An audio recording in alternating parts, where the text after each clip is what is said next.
Hey Peter, do you want to hear some trivia? Oh, mate, I love a good game of trivia. Guess what happens when a chook and two pelicans get together? What's that, mate? A clucking good time. That's right, you pelicans. The wobbly chook has jumped on board, keeping the bird presence strong. Whether you like a pale ale, brown ale, IPA, or a lager, the wobbly chook has you catered. Crafted from Yamba's finest chooks. Better still, Mick, how do we get some wobbly chook? That's easy, P2. Jump online at www.wobblychookbrewingco.com or pop into 26 Cole Street in the heart of Yamba. And have a clucking good time. Cluck out. Cuckoo! Always remember, don't be a mud gudgeon and drink responsibly. Welcome back to another episode of the Two Pelicans Podcast. So you would have just missed that. G'day, you Pelicans. Here he was, you were sort of hung up on his Go and have a good time with her a bit later on. Pelicans landing in 3, 2, 1. All right, welcome back to the Two Pelicans Podcast. I'm Mick. I'm Bo. And we are the Two Pelicans here once again to make fishing great. One cast, one throw, one yarn at a time. And look, second show for 2026. We're sort of running it a bit late, but we'll try and swing it around eventually. Anyhow, we're here, and that's all that matters. No, that's it. And get ready because it's time to crack a chook. It's time to crack a chook. I don't know. It's just like the first week back at school or whatever it is, but I definitely know that I'm sort of feeling cooked already. Yeah, no. I'm ready to go on holidays again. Routine is out the window. That's right. The Amber Ale. I actually like. This is other than the mother clocking mid. This is my next one. Yeah. I do like this one. Very crisp sort of taste. Easy to drink. Yeah, very easy to drink. Very, very easy. And shout out to the Wobbly Chook for looking after us as always. You know where they are, down Coldstream Street, Yamba. If you're around the traps in the Clarence Valley, make sure you head down there, especially if you come down for a fish. Try and go and see them, say good day, tell them you've been listening to the Pelicans. I love hearing that stuff. And shout out to them. So cheers to 2026 for them boys. Yeah. I'll tell you what, they would have finished off 2025 with a bang down there at Yamba at silly season. They would have got their chookies handed to them. Yeah, that's right. Yeah, no, there would have been a couple of smashed chooks there, that's for sure. So anyhow, mate, what's the week brought for you? I am just starting to get ready into tournament mode. Left a few things a little bit late. Me transducer shit itself on the electric boat towards the end of the season, so we actually didn't have any live on the boat. Still didn't stop you from going all right. No, mate, just go fishing. It's just another tool, kids. It's just another tool. That's it. Still kept it all on there just to let the boys think that it was there. Play the mind games. Shout out to Mick Johnson. He's got one. Okay. So he's going to post one down to me and send him some coinage and that's the way. get that all sorted. As some people would have seen, Sweet Chili Philly's Lecky broke down this week as well. Ooh. So we're playing around trying to fix it. But worst case scenario is I've got a brand new 24-volt Mallacoota sitting on the family boat. Oh, okay. Yep. So we might just do a quick little take off, and he can run with that until he gets it fixed or gets another one. So he stays on the water and can start his year off doing ABT. So yeah, that's it. Look, and you know, these are boats. Hey, like this is what happens with fishing and boating, and you know, look. Without being negative about it, they are a bottomless pit, and you know, you never know when something's going to go wrong. You know, like last year, I hit a bit of debris, knocked out the GT56 transducer. Sort of had to tie it up and had to do some what would you call it, bushman mechanic work on it. Bit of MacGyver, but it's okay there now. But I had to sort of re-Sikaflex everything back on and. Anyhow, we got there in the end. So, but yeah, that's fishing. That is fishing. But another thing to think about is what I sort of mentioned to the boys as well is with why the boats were sort of playing funny buggers is don't forget to check your trailers. Yeah. That's the thing that's carrying the boat. And if you're doing the miles, that's the thing that can leave you stuck on the road in the middle of bumfuck. Yep. So this month will be bearing replacement month for me. The boat that I've got now is just over 12 months old. Yep. Needs to do its annual blue slip thing anyhow, which I've got to do that later in the month. But it's time to crack the bearings, put new ones on. Usually you probably get a little bit longer out of them, but I don't want to risk it because I do try, or I do want to get down to ABT down at Hawkesbury. Yep. And that's a fair stick both ways. So, but anyhow, that's sort of what you got to do. What have I been up to? Well, what have I been? I've just been cleaning up around my household, so I don't have to do that shit when I have to go fishing. Yeah. Nice. So that's preparation. It's all preparation. That's all preparation, right? That's right. And that was sort of been my thing this week. We, the boys and I had a pretty massive Saturday night actually for the Jut's birthday. Let's just say that there was shots and chooks and all sorts of weird shit going on. But I woke up a bit dusty in the morning. Then my father actually won a canoe in a raffle, and so nice. And a lot of other fishing gear and a little angle like esky and that. What was this at? That was through the Jacaranda Hotel. Oh yeah. Yeah. So anyhow, long story short, there's probably two things you can guarantee that you won't see my old man doing. That's one, be paddling a canoe. And he's got about 20 eskies. So the young fella ended up sort of claiming that, but. On the Sunday, I went down to sand and I didn't take a rod, but we just went down just to have a bit of a lunch and a bit of a go on the canoes and see what it was like and just a bit of a swim. So it was definitely what I needed after the heavy night I had before. So how good is salt water on a hangover? Oh man, I can understand why people just go to the beach on them days, because you just come out like just feeling super.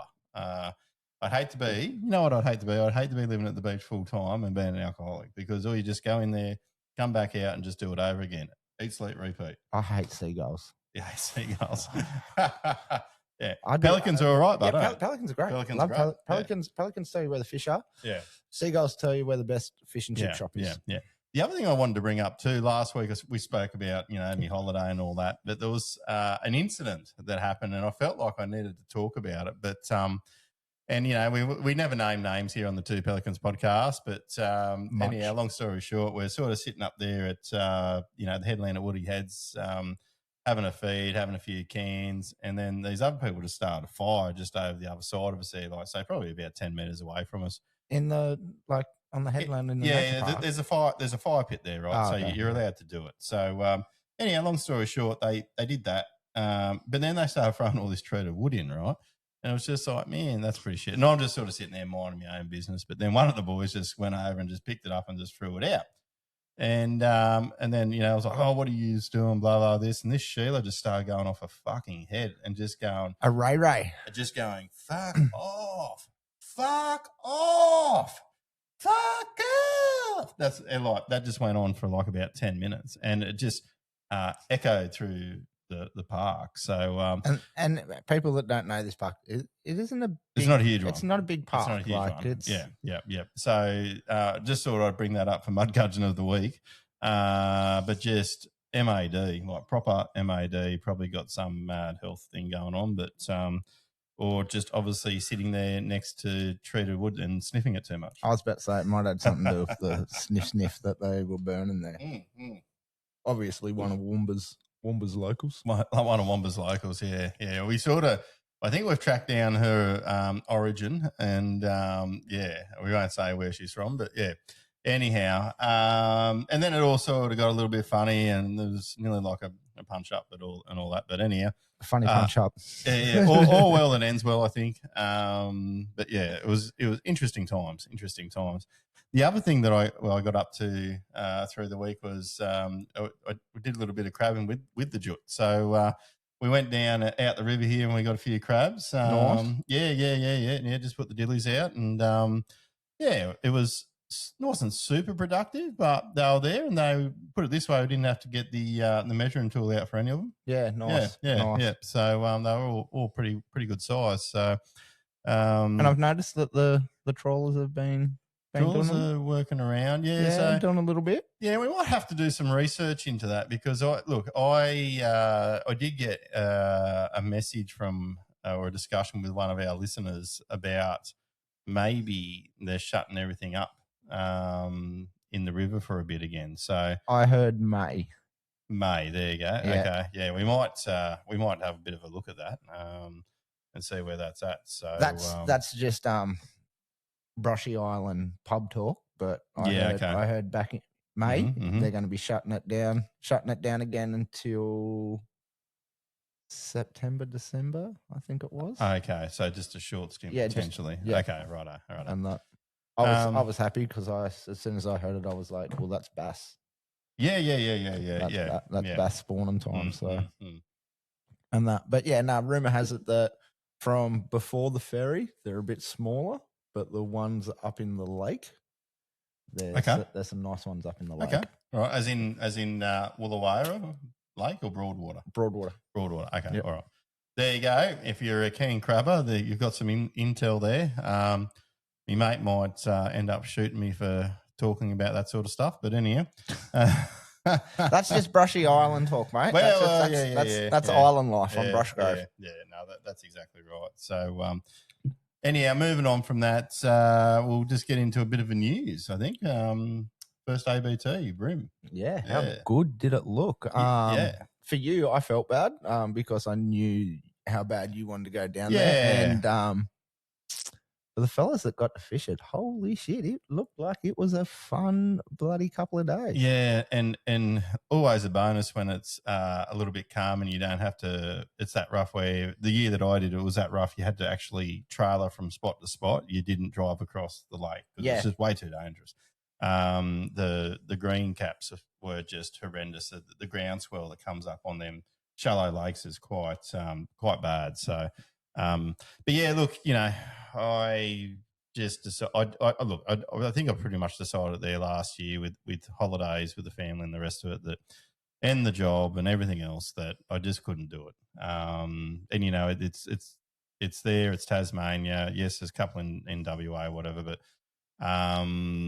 Yeah, I got to stay within my lane and stay within my means sometimes. Yeah, and we all do. And yeah, so, but I will say this, I still reckon that Mallacoota and the Lakes Entrance are still some of the best brim fishing places you'll ever go to. Oh, look, I had an absolute ball. Shout out to Morgo, new Starlink. That worked awesome for you, man. Yep. That was not glitchy one little bit. So yeah. No, look, and shout out to them guys, all the guys that travel there. There was a few guys from Queensland that come down. So, a few nonnies made a bit of a travel as well. I saw. Yep. So, shout out to you guys for making the pilgrimage down there.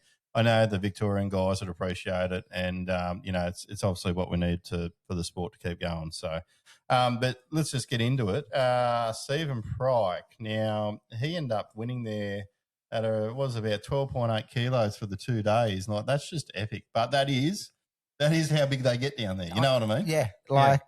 Like I was what like a lot of you probably were watching Morgo and that, and Morgo was I think he caught a 38, and he was like in the Gold Coast. This is giant, and he's like, but down here he's like, it's not that good, yeah. But any day of the week, that's still a great fish to have in your bag. Yeah, but it's also the techniques. Now this is for the guys that I guess the guys that do barra fishing or bass that listen to this. Black brim are completely different sort of on the chew at times. Everything's a lot more slower, a lot more, wind down, a lot more slow, sporadic, like what I call sporadic tiny movements. Where yellowfin brim just crank, like everything you just work it through, right? Yeah. These guys don't like generally too much speed. And that's what I found when I went down there. You sort of had to slow it down, and then when you thought you had it slowed down enough, slow it down again. Yeah. Yep. Look, I didn't. I've just been busy with work, so I never got to sort of see some of the highlights. I tried to do that there today. Yeah. And then I had meetings, so it was sort of like me. Day one, Morgo chucked his nonny cranker crab. Mm-hmm. a small one, heavy. Yep. Fella had never used crank crab. Second cast, bang, gets a bream. Like, awesome. He was hooked for the rest of the day with crank crab. Ended up filling his bag, I think, in about the next half an hour. Yeah. And to watch Morgo do that and how he says the who shares wins. Everything there just fell into place. Yeah. And that's also on a down in Victoria as well. That's on a sort of a measuring sort of system, not a weigh-in system, mainly because there's a slot limit for Lakes entrance. So I think ABT's just decided to do that for all. In the normal regular sort of season, they just do that for their Mallacoota. So, but there's definitely a slot size for Black Brim at the Lakes entrance. Yeah, nice. Yeah. And of course, the modern day goat, Mark Healy, comes second, still over 12 kilo. You couldn't be upset with that. No. Just the modern day goat of brim fishing. And then, of course, Mario, someone that's always done quite well in these sorts of tournaments. King of Victoria. He come in and, we had his son on the show sometime last year from memory. Yep. Yeah. So, I do believe he came up to Grafton at McLean at a grand final and whooped everyone's butt too a couple of years ago. Yeah, thanks for reminding me. Yeah, no worries. I'm good at he sort of reminding that. And you know what? Credit to him, but he was definitely fishing a spot that I wouldn't normally like to fish. But to his credit, he just held there. Yeah, just stuck there all day. He just stuck there. Yeah. So credit to him. But that was sort of that was a great bag he pulled on the second day. Oh, look, you don't forget them sort of things. I know that Murray wouldn't. So anyhow, moving on. What else have we got? Have you got anything else in the way of tournament stuff other than there's a local? Just the local one, actually. That's sort of got us kick-started ready in the little boys chat. What about the boys on the weekend that done the one at Richmond? Have you got anything on that? Yes, Sweet Chili Philly went up there to the Richmond. And it was a fella, not one of the normal fellas that won it, actually. It was, but he ended up catching a donk. It was a 50. Yeah, I think he ended up catching a 51 centimeter. 51. Yeah, right. late in the afternoon. Late in the afternoon on a jig. Yeah. So what? It's always terrible with fishing comp names. But it's called isn't it called the Richmond? No, what's it called? It's Dan Clay's one, and he's gonna. Yeah, Dan Clay. Sorry, Dan. I know you probably will listen to this and go, right. "You're a mud gudgeon." Yeah, we are the mud gudgeon. Did I take a photo of it? Let me have a look. There was one thing that I liked about that. I quickly sort of ran through some photos, right? Yeah. And what I did like about it was that they had a whole heap of photos with kids there. Oh, yeah, no, because they do a kids comp. I wonder if we can see this. If anyone can see that, have a look at that retarded EP I caught the other night. That thing is munted. What the hell? Yeah. That thing got ran over by the ferry. It Wow. had to. It is the muntedest thing I've seen in a long time. Yeah, so the Wilson River Bass Social Event. There we go. Proudly sponsored by Bassman Spinnerbaits, Atomic, and there was, I think it was MMC Constructions. I've probably got that wrong. And then we've got Vinny Bleakey and Matt Flynn and Dan Bull. Yeah, I think looks like the three there that come into there. That was all done on measurement. So 89, 88, 83. So obviously 2 bass for that. Great turnout. I think there was like 40-something entries as well. 40-something entries. Yeah. Like How was that? It was huge. Well done, Dan and the team there for doing that. That's 40. Yeah, I'm pretty sure. Like including the kids and all that. Like there was. I think young Archie might have pulled off. Oh, okay. 3rd or 2nd. Yeah, good on him. I did sort of pay a little bit of attention. Yeah, because when I looked through that, now I've got it on my phone here. I think Finney snuck in because I think you can go to a couple of boat ramps. I can see Archie. Yeah. And I think this cheeky bugger there. Yes. I think he might have snuck up into Bungawal. So there's 5 kids there. I reckon the eldest one would probably be, and I'll probably get this wrong, maybe about 8, 9, if that. But there's 5 kids there. All got something. So shout out to Atomic and Bassman Spinner. and my eyesight. I should went. I don't know why, but I have to wear glasses, and I haven't got them on. So, but anyhow, well done, Dan. Obviously, great turnout and well supported by the local group up there. Yeah. I'm spewing. I need to take a Sunday off so I can get up there and kick Sweet Chili Phillies misses out and the boys team up again for a day. Oh, you're just upset that you're just not on the boat anymore, aren't you? Yeah, I know. Yeah, I know. It's all right. I got a few weeks coming up and I'm so excited. Yeah. Hey, look, let's just go on to that. So, Clarence Valley Sports Fishing Club. This weekend. This probably won't get out till Saturday sometime, but, Corcoran Park. 6 p.m. start, 12 o'clock. 6 p.m., eh? Yep. 6 p.m. I'm going to win. No one's going to be there. No, 6 twilight one. Yeah, 6 a.m., finish at 12 p.m. It's going to be a good round. I think it's our second last bass one for the season before we close. What are we at? March, April? Yep. And then we're May. So we'll have one more. We'll have one more bass round after this. Yeah. No, that makes sense. I'll probably team fling onto some brim fishing. Yeah. Go from there. Go do that stuff again. Yeah. No. 4 pound. I've learnt. Well, you know what? I think it'll be sort of a funny sort of season this year, and like this probably just brings me into my next thing.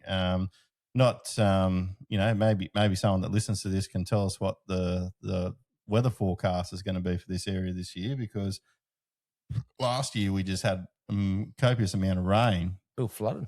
And I just don't know if I think we're going to get not much rain. Yeah, I sort of got that feeling that we're not going to have not going to be a wet season for us. No. Which means I'm thinking we're going to have a lot of skinny water creek, good creek bass fishing.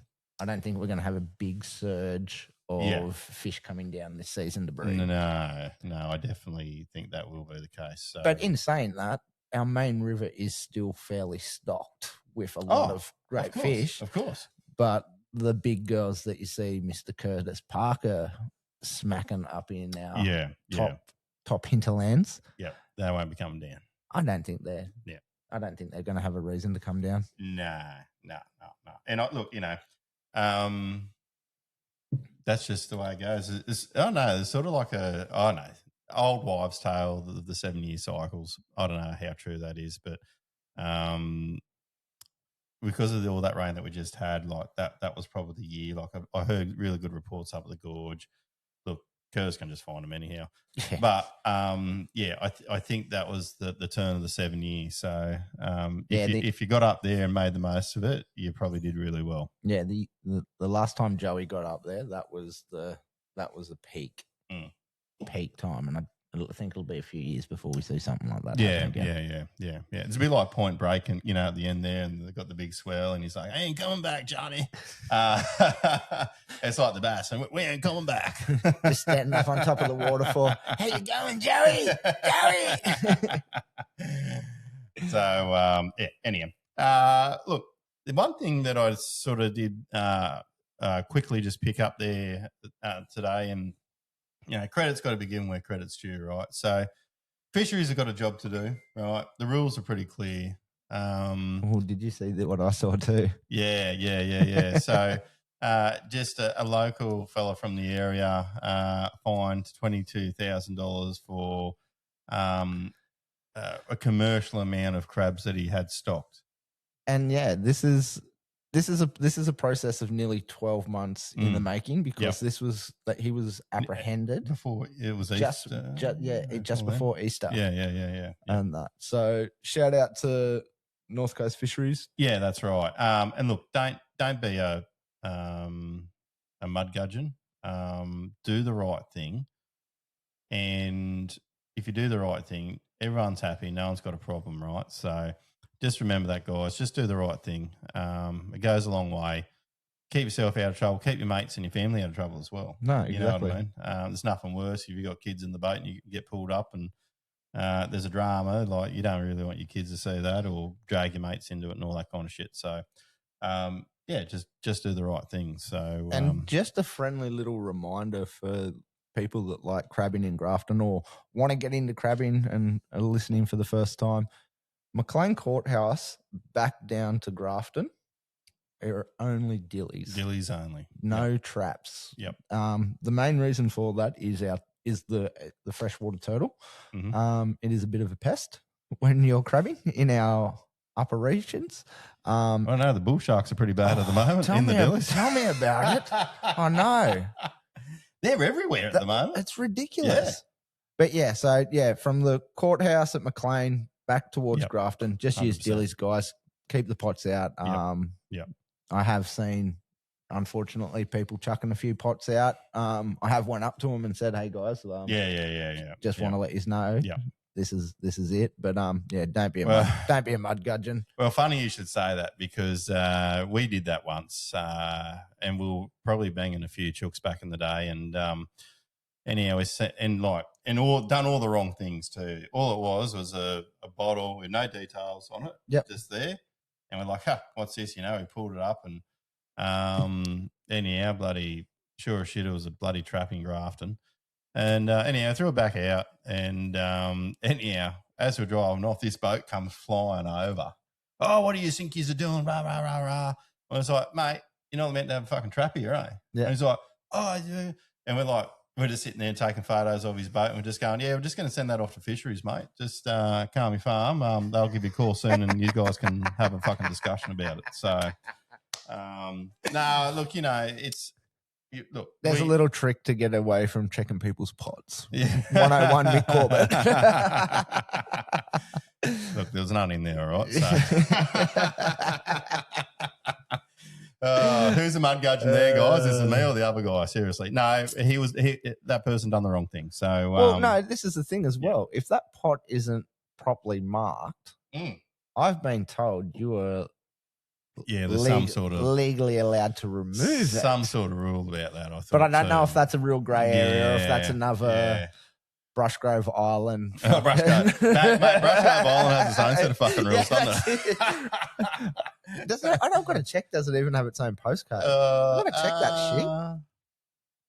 Yeah, it might actually. Yeah, it's probably like 6969 or fucking 666. Nah, 666. Well, here's a fun fact for you that 2469, it sort of goes through to Wamba and then goes all the way out to Tabulum as a postcode. Picture that. Yeah, I thought you'd be impressed with that. There you go. There's a fun fact for you all. Balls and dicks. Yeah, it sort of, swings around like this and fucking does that. But, it's a bit of a cuck and balls situation. But yeah, no, it's anyhow, fun fact for the day. There you go. Yeah. All right. What else have we got going on? Well, a lot of us bass guys will be starting to think about Grafton. First round of ABT bass. We've got the double header coming up here. Yep. So we've got beautiful Clarence River, and then we're going to shoot over to the dirty swamp, fridge-ridden Richmond Valley River. Yeah. Because I love the Richmond. Yeah. The Richmond. It should be good, actually. It should be good. Like the boys on much rain there. Boys on the and look, they still catch fish. That's a good thing. Yep. No rain there. Like it's only got to pee up. Someone's got to pee in the mountain, and next minute they got 2 meters of water down there in Port Lismore. And that, but no, Lismore upriver. I'm thinking is going to be more the go. I'm thinking it's going to be acting a little bit similar to how our river is. The fish aren't going to move down as much. I'm thinking up towards Casino, Lismore. Those areas are going to produce probably a little bit better than downriver. Yeah, that's right. You would think that. I mean, obviously with everything going on at the moment, but I guess what you're seeing over the time and over the years, like they do tend to bite there, depending on the clarity. But look, some of the locals will tell you maybe otherwise. But yeah, it'll be interesting to see how that sort of pans out. Interesting there too, because I think old Bungawal is still all blocked up, and there's a few people that like to fish up there. I personally, like, if I can get into there, I'm quietly confident that I can get a bag up there nice and quickly. But now with the last lot of floods, she's a bit of a. So Joey, if you are listening, pull a fucking chainsaw out. We might have to. We might know a bloke. Whether it be part of Rouse Water or not. I do know a bloke. Oh, what's that? Yep, that was my phone. That sounded pretty cool. Yeah. We might know a bloke or two that could probably organise that. We might have to see what they can do because, we just got to clear the way and keep the environment nice and clean. Yeah, no, that's it. It's got to stop in the flow. It's like a weir that no one wants. Yeah. So I guess the other side of ABT, the next one at Mallacoota, that will be a pre-fish tomorrow. That's right. It'll be a pre-fish tomorrow. And then obviously commencing on Saturday and Sunday now. What are your thoughts of that one? Oh, look, that's probably going to be a tough one. But I reckon one of the local Victorians are going to take it out. I think he came third in the last round. Yeah. And I reckoned he's going to come home and take Mallacoota out. Yeah, right. Well, I'm just going to go on the sure thing of Mark Healy, I think. I don't think he'll miss there. That style of fishing will suit him there. Sitting at $1.09. Yeah. Sitting at $1.09. $0.09 on Ladbrokes. But I think that arena will suit him, especially if the fish are up in the shallows. I think he'll make something happen out of that. Probably two other people that I wouldn't discard from that conversation is obviously Steve Morgan, and I think Peter Brukel will probably want to try and get some points on the board. I was about to say I'm going to throw in a dark horse, but he's nowhere near a dark horse. Tom Deere. Oh, Tommy. Yep. Yeah, the old bull. I reckon he's due for a win actually. With the ones other than Pete, I'm sort of thinking it won't be a Victorian win. Won't be Victorian. No.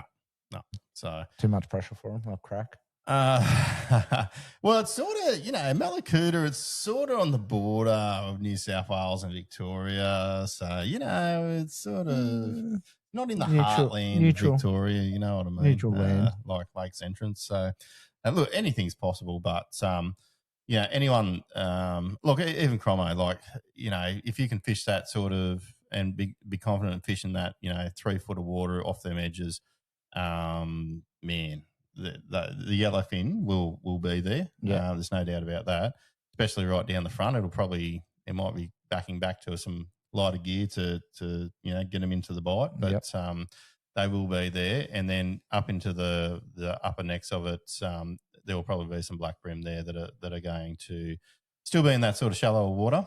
I know the last time I was down there years ago, it was sort of captured on some. I think Steve and Pete done quite well. Is that my dog? Let's kill it. Yep. Crab bait. Yep. And they did quite well on surface. So who knows what it's going to end up like down there, but we'll go from there. So. And shout out to Cromo. I saw that he sold his boat. So it looks like looks like the renos will be happening. The renos. That's it. We're not putting it into another boat. I'm disappointed. No. You got to do what you got to do. So no, that's really good. All right. Look, I think that's probably covered us off. Hopefully next week we will be having a guest or two on, and we're going to get back into the swing of things. But anyhow, I think we've got everything covered from that point of view. Also, guys, Bass Electrics for the end of the month. Jump over to basselectrictours.com. Get your entries in. Somerset, proudly sponsored. First round. Somerset, 2 days. Okay. Going to be awesome. Saturday, Sunday. Yep. Call up. We're Kirkley Caravan Park. That's where we're running from. So, yeah, if you want a spot, call in, get in quick. Powered sites are booking quick. Proudly sponsored by JML. So it's going to be a big, big year on the Bass Electrics. And I think you mentioned last week, JML, they're sort of come in and put themselves out for a naming round this year. And they haven't done it for a couple of years. This is the first time Bass Electrics has had JML on board.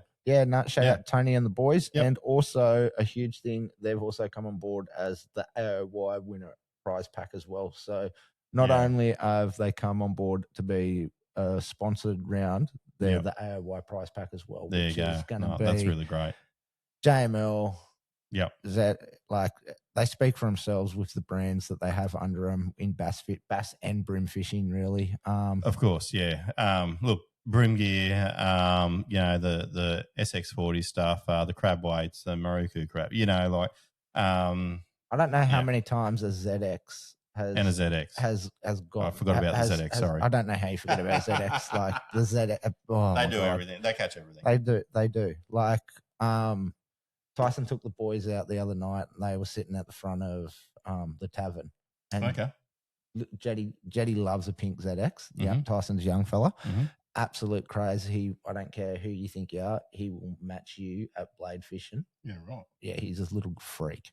Cool. We taught him too much. And the little shit caught an octopus in a schooner glass. It grabbed the ZX. Yep. He's hit it. The ZX has went through the tentacle. The octopus is in a schooner glass. Get out of town. From the pub. I'll show you in a second. What? And yeah, I'll find this picture. It's all right. We have to put this up on the the Facebook page. We'll put it up on the Facebook page. So it's not every day this shit had happened. And no, it was. Oh, don't get me wrong. There'd be a few fucking schooner glasses there. Oh, I know there would be. I don't know how many Ockies would be living in them, but yeah. Well, that's right. Yeah.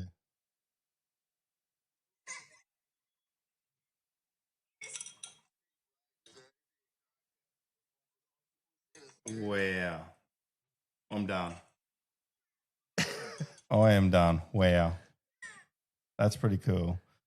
All right. We have to put that video up. We'll put that video up. I'm probably sure you guys have on your socials, but no, I don't think he has. Actually. Oh, okay. No. Well, we'll put that up. That you just shit like that you don't see every day, do you? Yeah, no. And that's what makes fishing great. You know what I mean? That you get out there. Some things happen. There's things that you may only see once or twice in your time. The only thing cooler, yeah, would be if that was in a wobbly chook schooner glass. Yeah, because them schooner glasses are fucking mad. Oh yeah, yeah. Two octopuses. They look like how they do the what do you call it, the fucking when they're running that flame for the Olympics. They sort of like the thing. Caffey Freeman. Yeah, it's sort of like that sort of thing. Like just a half size Olympics. thing. Yeah, the Chook Olympics. we might hit the guys up, see if we can get 2 glasses to hand give out to the guys. Yeah, why not? That's not a bad idea. Not a bad idea at all. All right, guys. We'll cut this one short this week, but we'll be back next week. Hopefully with a guest or 2, and we'll go from there. You've been listening to the 2 Pelicans podcast. I'm Mick. I'm Bo, and we are the 2 Pelicans. Hey, Pete. And this is why you wear glasses. I can still see. See yous.